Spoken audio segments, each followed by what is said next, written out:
Here I am leaving one of my patients home. And when I was about to leave, he mentioned that his mother has a new provider that he does not like, a new PCP that he does not like. And I said, why don't you like her?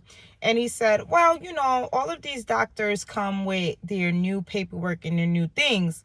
I said, what paperwork? So he goes to get it from out of the room. And just to put context, this is a Spanish speaking Hispanic man and woman.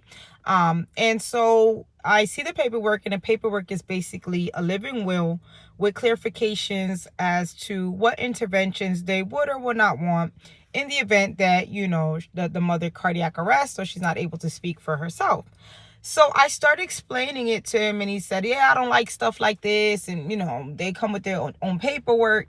And I said, this is actually good for you to fill out because it honors whatever wishes your mother would want. If she would not want CPR to be done on her, here is where you're able to check this one off. And he said, oh yeah, because she doesn't want that. And I said, she doesn't want what? He was like, she doesn't want CPR, she doesn't want the tube, she doesn't want any of those things.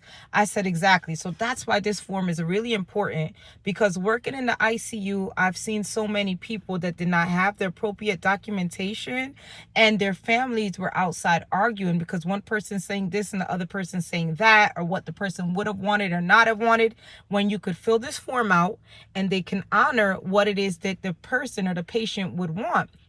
I explained to him that without this paperwork, if she was a cardiac arrest in the doctor's office or out in wherever, the medical people will do everything they have to do to save her, because that's what the job is. They would do the compressions, they would do the venting, they would do it all unless you had paperwork saying otherwise.